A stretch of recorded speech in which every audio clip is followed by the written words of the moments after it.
Hello everybody, welcome back to another writing process episode for my channel. I am going to be covering in this episode my high-level outlining process. If you haven't done so, go ahead back and watch my other writing process videos. This is kind of they're kind of a lead up to this one. I'm going somewhat in chronological order of how I formulate a book. So watching the past ones will be very helpful to get into this one. It's been a while since I've uploaded a writing process video. I've actually been working on my Dune series, so if you haven't watched any of those, I definitely encourage you to go do so. Read the book if you haven't. Really fun series that I'm doing. So let's get into my writing process.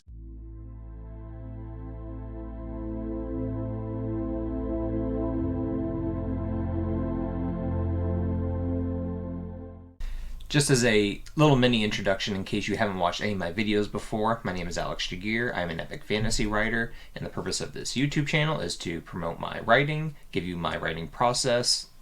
Once my books are completed, I'll be going through analysis on those, and just generally have everything fun to talk about when it comes to epic fantasy and some science fiction. I just mentioned Dune.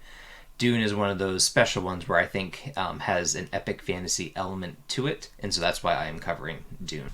Alright, what do I mean by high-level writing process?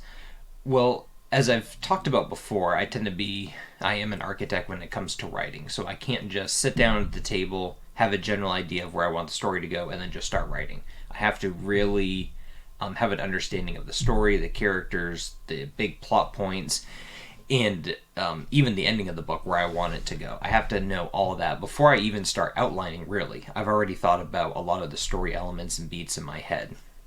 So when I sit down and talked about before, I've already written the character profiles, if you will, about the characters, their background, their story, done my little interview with them to make sure I know and understand their character. And so when it comes down to sitting down for writing my high-level outline, I already have a very good understanding of how I want the plot to go. I know how it kind of weaves into my fantasy universe, and I understand the majority, all the main characters in it, and the protagonist, the antagonist, as well as the big side characters. A lot of mini side characters I decide to put in along the way. I won't know until I get, sometimes writing the book, they'll come up to me. Not everything is specifically planned beforehand, but the main story beats are. The high-level chapter or story outline is something that I could complete sometimes in one sitting. Typically, though, it will be spread over a period of a week or two, but I get through it very quickly. It's something that I don't want to spend too much time on because I know that as I get into writing the book, there are definitely going to be things that change, things that make more sense. I figure out maybe some twists in there that might make it a little bit more interesting, or I figure out a better way to introduce or layer things into the story. So I don't want to spend too much time on this outline because I know that things will shift, but it is still very important. So what it contains is I will sit down in my Word document that already has my character sheets in there. And speaking of, it sounds like a Dungeons and Dragons thing, my character sheets, my character profiles, however you want to refer to them. And just below that, also I have a section there for like different big scenes of ideas. But I will have a heading for my high-level chapter outlay. And it will literally just be bullet points. Or just divide it up into big paragraphs. I don't divide paragraphs or worry about anything like that. So it might just be a couple spaces between each chapter, and it'll just say chapter. It won't even say chapter 1 because I'll move chapters around later. It'll say chapter with the dash mark, and then I will write anywhere from typically a quarter of a page to a half a page worth of notes, sentences to make up one of my chapters in the book. And I touch on just the core story elements that move the story along. Very rarely will I put in some type of foreshadowing, unless it's a big plot to the story element. And every once in a while I will write down an idea. Like if I'm writing in the middle of it and I think, oh, this would actually be, because this happens a lot actually, I'll be writing, and as I get to the writing of this outline, I will realize certain things that if I enter in here will make the story even better. So I will put like in all caps, I'll signal to myself, hey, like here's an idea. But aside from that, it's just, hey, here's where the chapter starts. Character wakes up the first day, He walks outside to the door.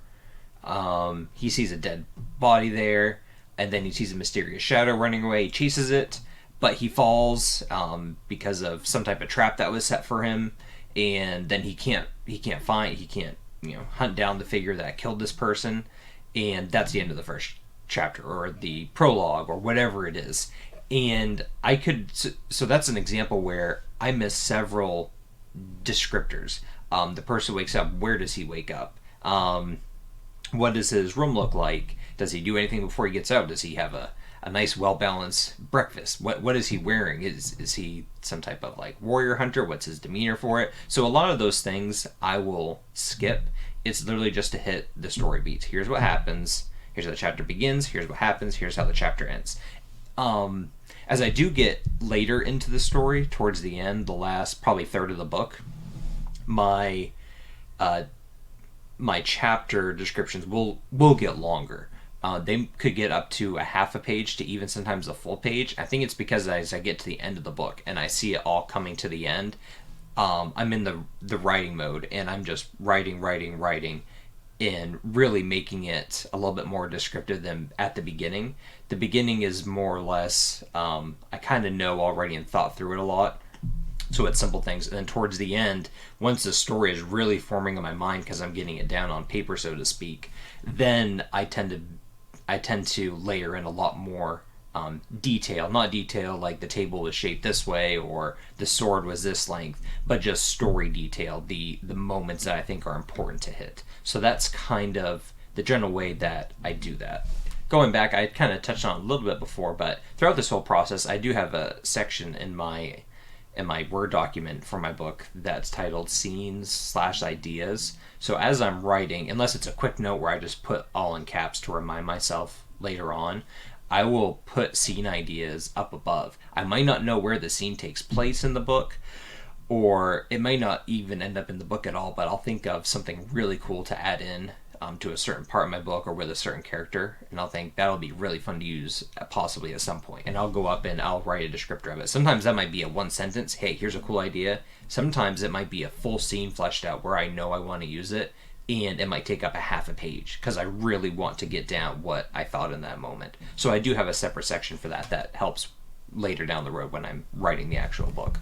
I think one final thing that I want to touch on is as I'm outlining, I will, a lot of times, I know I said that as I get to the end I write, I write more and everything, but a common thing that I do is I will actually write or outline the first maybe 3 to 5 chapters, and then instead of continuing chronologically through the middle of the book, I will actually fast forward to the end and I'll start outlining backwards. So I'll go to the end chapter and I will outline, give the highlights to how I want the book to end in the final chapter of the book or even the epilogue. So what helps me with that is because I already have a solid understanding of where I want the book to go. I know, okay, this is where I want the characters to end up because I've been thinking about this for a year or so. This is how I want the book to end. But a lot of times in the middle, I'm not quite sure how to fill it. So it's easier for me sometimes to say, here's the ending. What would be the first step or the last step right before this one? What would happen? And it's kind of easy to see how maybe right beforehand how the last scene was kind of brought in. And then once I get that second to last scene done, and then I think, okay, well, what would be right before that? So sometimes I'm going back and forth to kind of meet into the middle. I cannot write that way. I definitely cannot do that. I can't just jump ahead and write a scene from the end to give me like a boost or do a different angle. I can't do that. But for outlining, I definitely can. It's like a puzzle piece trying to work together. After I'm done writing say I go through my first version of it and it's done, I typically will comb through it 2 or 3 more times because I might write something, say in chapter, like the 5th chapter that I have down, a story idea, but then by the end of the book, it's changed. Something like a character does that's different or just an ending that doesn't fit with what I do. Just because along the way I think, oh, okay, doing this would actually be better. So it'll take about 2, 3, maybe 4 iterations top, but again, I'm trying to go through these really quick just to get down on paper to guide me later on. And so that's how I kind of comb through it and eventually get to the final product. of the high level chapter outline. It's not a final product for sure for my official outline, but that is the ending for this stage in the writing process. So by the end, I will have a high level chapter outline, story outline that I can reference and build on when I do my specific chapters, which I will cover in my next episode. Thank you for watching. Again, all your support helps, so please like this video, leave a comment, get involved, get interactive. Definitely subscribe to the channel. If you haven't already, go ahead and maybe even submit a contact form on my website, and we can talk about whatever discussion you want to. Sign up for my newsletter, where at some point I'll only be sending out for relevant material, new updates for myself. I won't bombard you with emails. Again, thank you so much for your support, and I will see you next time.